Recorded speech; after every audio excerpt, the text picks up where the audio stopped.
আমি যদি আপনাকে জিজ্ঞেস করি আপনার ফজরের 2 রাকাত সুন্নতের মূল্য আপনি আল্লাহর কাছে কি নিতে চান, আমাদের বিবেক কি ওই পর্যন্ত পুষবে? কি নিতে চান? আচ্ছা বলেন আপনি কি নিতে চান, তারপর আমি আমার পক্ষ থেকে আপনাকে একটা প্রাইজ বলবো। একজন ব্যক্তি 2 রাকাত ফরজ নামাজের সালাতের মূল্য কত ধরতে চান যে এত হইলে আমি সন্তুষ্ট? বলেন, আছে কেউ এমন? তার বিবেক কি পুষবে? আমি আমার পক্ষ থেকে একটা কথা বলে দিই, আল্লাহ সুবহানাহু ওয়া তাআলার ইবাদতগুলো যা আছে ধরে নেন, 2 রাকাত সালাত অনেক বড় ব্যাপার। সুবহানাল্লাহ, একবার মুখে শুধু সুবহানাল্লাহ বলা, এটা আমি ফিল করি এইভাবে। যদি আল্লাহ সুবহানাহু ওয়া তাআলার সুবহানাল্লাহ, আলহামদুলিল্লাহ, আল্লাহু আকবার মুখে বলার প্রাইস যদি কিছু হয়, আল্লাহ বলছেন দুনিয়াতে এমন কোনো সম্পদ আমি সৃষ্টি করিনি যে একবার সুবহানাল্লাহ বললে তার মূল্য চুকাতে পারে। আমি আপনাকে দলিল দেব। রাসূলুল্লাহ সাল্লাল্লাহু আলাইহি ওয়াসাল্লাম বলছেন, আয়েশা রাদিয়াল্লাহু তাআলা তিনি বলছেন,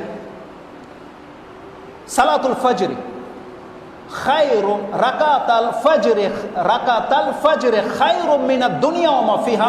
রাসূল সাল্লাল্লাহু বলছেন ফজর নামাজের 2 রাকাত সুন্নত দুনিয়া এবং দুনিয়ার মধ্যে যা আছে তা থেকে শ্রেষ্ঠ। তার মানে একজন খেলতামশা করে ফ্ল্যাটের মালিক হয়ে যেতে পারে। আল্লাহ বলছেন বান্দা তোমার 2 রাকাতের মূল্য দুনিয়া দেওয়ার মতো তো আমার কাছে কিছু নাই। দুনিয়ার কোনো রাষ্ট্র দিতে পারবে না 2 রাকাত সালাতের মূল্য কি, এটা কোনো রাষ্ট্র দিতে পারবে না। কারণ আল্লাহ বলছেন দুনিয়া এবং দুনিয়ার মাঝে যা কিছু আছে তা থেকে শ্রেষ্ঠ। একমাত্র জান্নাত ছাড়া আমাদেরকে আল্লাহ কোনো কিছু দিয়ে পেট ভরাতে পারবে না। আল্লাহ বলছেন হবেই না এটা। রাসূল কি বলছেন? সুবহানাল্লাহি তামলাউল মিজান, আপনার পাল্লাকে ভরে দেবে। সুবহানাল্লাহি আলহামদুলিল্লাহি তামলাআনি আও তামলা মা বাইনাস সামাওয়াতি ওয়াল আরদ। আল্লাহ বলছেন কোন ব্যক্তি যদি একবার মুখে সুবহানাল্লাহ বলে, আলহামদুলিল্লাহ বলে, তাহলে তার 2 পাল্লা ভরে যাবে, বা আকাশ এবং জমিনের মাঝে যে গ্যাপটা আছে সেটা পুরো ভরে যাবে নিয়ামতে। তাহলে এমন কোন নিয়ামতই আজ পর্যন্ত পৃথিবীতে সৃষ্টি হয়নি যে আপনার ইবাদত দিয়ে আপনার মূল্য হতে পারে।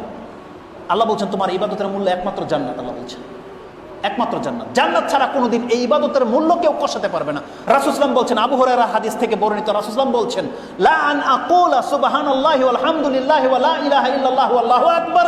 আমি মুহাম্মদ সাল্লাল্লাহু আলাইহি ওয়াসাল্লামের মুখ থেকে যদি এই 4টা কালেমা কোনোদিন সকালবেলা বেরিয়ে যায়, আমাকে যদি আল্লাহ তৌফিক দিয়ে দেয় যে আমি মুহাম্মদ সাল্লাল্লাহু আলাইহি ওয়াসাল্লাম 4টা কালেমা শুধু পড়েছি, সুবহানাল্লাহি ওয়াল হামদুলিল্লাহি ওয়া লা ইলাহা ইল্লাল্লাহু আল্লাহু আকবার, রাসূলুল্লাহ সাল্লাল্লাহু আলাইহি ওয়াসাল্লাম বলছেন আহাব্বু ইলাইয়া মিম্মা তালাত আলাইহি শামস। পৃথিবীতে যত সম্পদের উপরে সূর্য উদিত হয় ওই সমস্ত সম্পদের চাইতে আমার 4টা কালেমা মুখে উচ্চারণ করা অতটা পছন্দনীয়। জানেন কেন? আল্লাহ সুবহানাহু ওয়া তাআলা বলছেন আল মালু ওয়াল বানুনা জিনাতুল হায়াতুদ দুনিয়া। এটা সূরা কাহফের মধ্যে রয়েছে, 18 নম্বর সূরার 46 নম্বর আয়াত, সম্ভবত 46 নম্বর আয়াতে রয়েছে।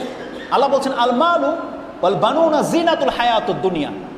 এগুলো হচ্ছে দুনিয়ার জিনাত। দুনিয়ায় যখন থাকবে না এগুলো থাকবে, একদিন দুনিয়া ধ্বংস হয়ে যাবে না? তা আল্লাহ বলছেন যেই দিন দুনিয়া ধ্বংস হয়ে যাবে সেই দিন এই সমস্ত নিয়ামত ধ্বংস হয়ে যাবে। ওয়াল বাকিয়াতুস সালিহাতু খায়রুন ইনদা রাব্বিকা সাওয়াবান ওয়া খায়রুন আমালা। আল্লাহ বলছেন তোমার নেকির ইচ্ছার ক্ষেত্রে, জাযার ক্ষেত্রে এই সৎকর্ম যেগুলো, এর তাফসিরে বলা হয়েছে সুবহানাল্লাহি আলহামদুলিল্লাহি ওয়া লা ইলাহা ইল্লাল্লাহু আল্লাহু আকবার। এই কালেমাগুলো শুধু বাকি থেকে যাবে যা আপনার আমার মুখে উচ্চারিত হচ্ছে।